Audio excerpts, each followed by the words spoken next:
Anthony qui dit: «Ça repartira, normal d'avoir un pic FIR après les performances de 2024». Oui, je suis tout à fait d'accord. Heu, tout le rouge vient des shorts futurs du CME, très peu de ventes spot. Alors il y en a, mais en effet, c'est surtout ceux aussi qui font de l'effet de levier. Je crois qu'il y a eu une grosse vague de liquidation là, presque au même niveau de ce qu'on avait eu avec FTX là, ces derniers jours. Voilà, parce que beaucoup de gens en fait, utilisent des effets de levier malgré le fait qu'on explique sur YouTube qu'il faut pas le faire. Mais c'est ça aussi qui fait bouger le marché, hein. Donc je suis plutôt d'accord. Heu, Pierre qui disait: «Les bougies rouges, ça fait du bien, je deviens cupide» et en fait, c'est comme ça qu'il faut voir les choses. Il faut être cupide quand les gens ont peur et avoir peur quand les gens deviennent cupides. Et nous, c'est pour ça qu'on n'est pas forcément trop apprécié non plus sur YouTube parce qu'à chaque fois qu'il y a des bonnes news, nous, on vous dit: «Ça pue la merde». À chaque fois qu'il y a des bonnes news, parce qu'on n'aime pas ça. Parce que quand il y a des bonnes news, ça veut dire que monsieur et madame tout le monde arrive et que nous, on peut plus forcément accumuler comme on veut, quoi. Ou en tout cas que ça devient plus risqué parce que le marché augmente et du coup, bah, on va plus rentrer en position, on va plus réfléchir à la sortie, quoi.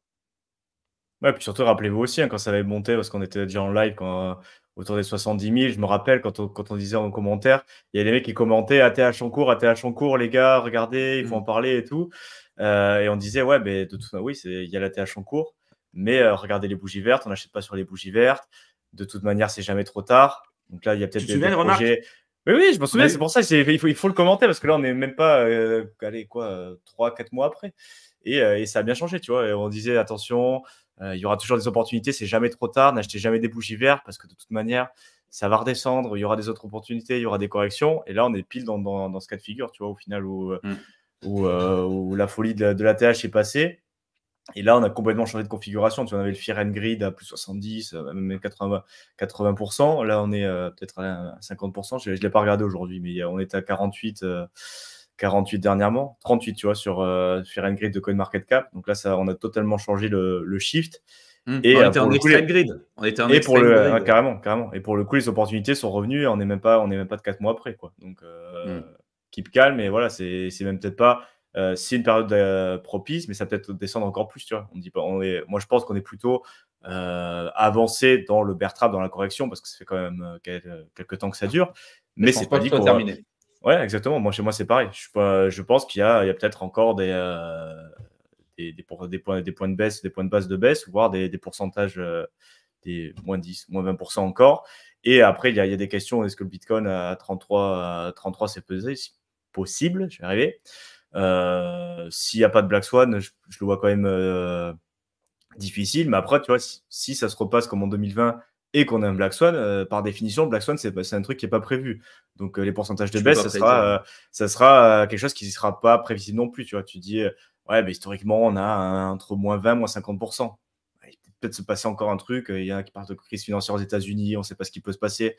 Black Swan, c'est un truc que personne n'a vu venir de par nature. Donc, ce qui peut venir derrière, oui, on peut prendre des grosses latées. Donc là, par contre, si on prend un moins 70, ou je ne sais pas ce qui peut arriver derrière, là, par contre, il faut avoir les cojones et recharger un gros coup d'un coup. Là, du coup, il ne faut pas attendre parce que ce qu'on a vu, tu vois, c'était vraiment sur 3-4 jours, il me semble, là, les 40%. Donc, c'est vraiment sur 4 Ouais. jours. Sur Ouais, 4 jours, on les avait perdu 40%, c'est ça. 40%.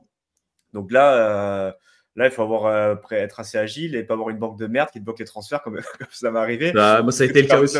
Bah ouais, non, mais voilà, on en a parlé, mais donc là, il faut vraiment préparer le coup. Là, par contre, si on a un vrai Black Swan avec une baisse moins 20, moins 30 en quelques jours, là, par contre, il faut être assez réactif parce qu'on sait que ça va remonter quand même assez rapidement. Mais Mmh. ouais, on ne sait pas ce qu'il y a encore sous la pédale, mais je pense que c'est assez clair nos positions et en termes de probabilité, ce qu'on met derrière, quoi. Et regardez vraiment le sentiment global sur le marché. Quand tout le monde vous dit que c'est de la merde, je le répète ça, mais c'est vraiment super important, hein, c'est un indicateur empirique, hein. Mais regardez autour de vous, hein. Regardez sur Twitter, regardez de partout, hein. Quand tout le monde vous dit que c'est de la merde, quand tout le monde vous dit que c'est pourri, quand tout le monde vous dit que c'est la fin, que c'est un bear et tout, c'est là qu'il faut que vous achetiez. Oui, ça peut descendre plus bas. Oui, vous allez peut-être encore vous taper des bougies rouges. Mais vous achetez des périodes de capitulation, des périodes de peur et de crainte. C'est ça qu'il faut faire. Quand par contre tout le monde vous dit c'est bon, to the moon, ça augmente, on dépasse la TH, il y a plein de rebonds techniques, vous avez des golden cross de partout, bah non. Parce que là, en fait, vous avez plein de confirmations et tout le monde voit les mêmes choses que vous. Et si vous êtes là sur le long terme et que vous avez acheté des altcoins quali et des bonnes cryptos, et que vous avez acheté à chaque fois des périodes de capitulation ou des périodes de survente, sur le long terme, vous serez extrêmement gagnant. Et c'est comme ça que vous allez réussir. Et c'est difficile, hein. Faut l'avoir vécu. Franchement, faut le vivre au moins une fois pour savoir un peu comment ça se passe. Mais on est là aussi pour faire ces lives, pour vous le dire, vous donner notre point de vue, en toute humilité aussi, parce qu'il y en a certains après qui vont dire « Ah, vous aviez dit que ça baissait de 30%, ça a baissé de 35%. Ouais, d'accord, ok. L'amplitude de la baisse, on ne sait pas. Par contre, globalement, où est-ce qu'on se situe à peu près dans le cycle et ce qui pourrait, en termes de scénario et de probabilité, arriver par la suite, on l'a déjà vécu. Donc, on vous parle avec notre expérience et avec aucune garantie, parce qu'en crypto, il n'y a aucune garantie.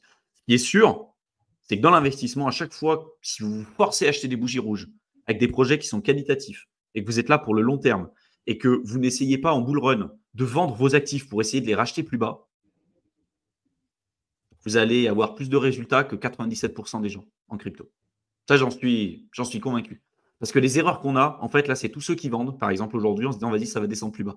Et là, par contre, quand tu vends maintenant, en te disant que ça va descendre plus bas, oui, ça peut descendre plus bas, mais même si ça descend plus bas, tu ne vas pas racheter de toute façon, parce que tu dis que ça pourra encore descendre plus bas. Et là, par contre, quand tu auras le rebond technique, parce qu'il va y en avoir à un moment donné, là, ça va faire très mal à la hausse.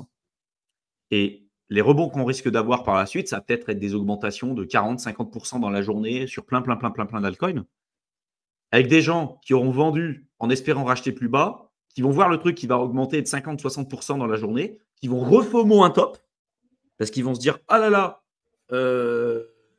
j'ai vendu mon bac, je pensais racheter plus bas, mais au final, ce n'est pas le cas. » Ils vont refomo le top pour se retaper une correction, pour revendre le bottom, etc.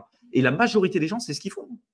La majorité des gens adorent acheter des bougies vertes, adorent acheter des tops et adorent vendre les bottoms. Même si tout le monde dit l'inverse, la réalité, c'est comme ça que ça se passe.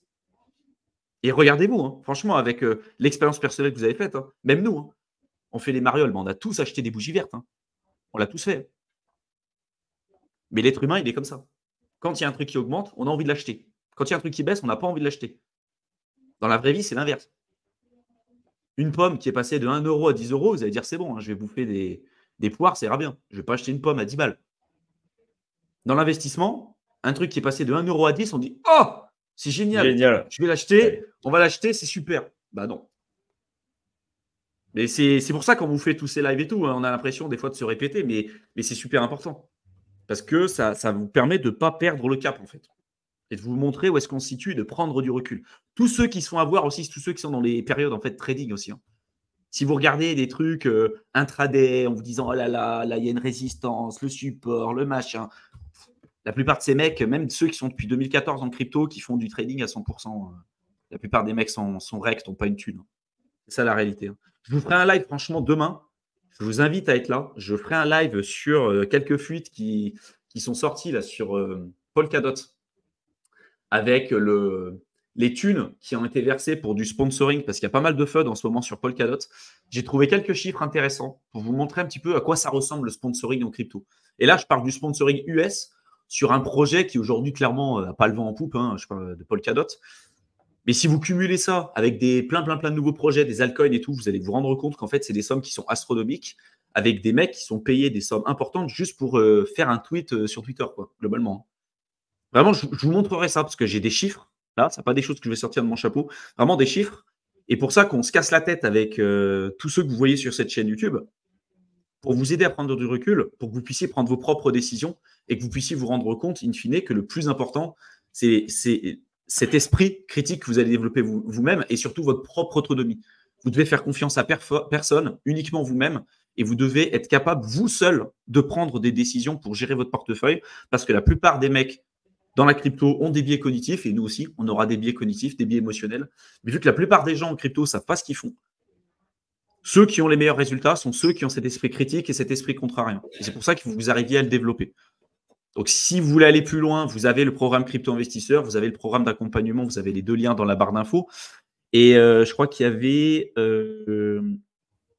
certaines personnes, donc là, comme Amato Yoshi, qui nous demande « Salut l'équipe, question pratique, lors des appels téléphoniques, est-on obligé de passer par Teams ?»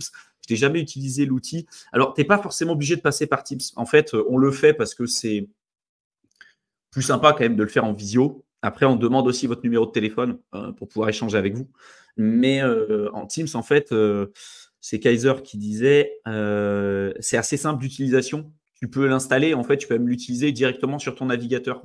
Quand tu réserves un appel avec nous, tu as un lien en fait de connexion, tu cliques dessus, ça t'ouvre un navigateur web, enfin une page sur ton navigateur web, tu cliques sur OK et en fait, tu vas te connecter directement. C'est un peu comme Google Meet. Tu verras, c'est vraiment pas compliqué. C'est pas obligatoire, mais c'est quand même plus intéressant parce qu'on met la caméra, on peut échanger avec vous. Donc voilà, pour tous ceux qui ne sont pas au courant, vous pouvez réserver un appel téléphonique avec nous. L'idée, c'est pas de faire un coaching personnalisé, je le répète, mais de mieux comprendre vos blocages, où est-ce que vous en êtes aujourd'hui et voir comment on peut faire pour vous aider à aller plus loin. Que ce soit via un programme d'accompagnement personnalisé qu'on créera spécifiquement pour vous, soit vous rediriger plutôt vers le programme d'accompagnement qu'on développe avec Mickaël depuis à peu près 2 ans maintenant, ou crypto-investisseur, ou les deux, enfin peu importe. Il y a plein de choses qu'on peut voir. Donc, n'hésitez pas à réserver un appel. Et c'est moi et Mickaël qui répondons aujourd'hui aux appels. Il n'y a pas personne d'autre qui le fera. Donc, vous nous aurez directement au téléphone. Vous avez tous les liens dans la barre d'infos pour pouvoir réserver les appels si vous le souhaitez.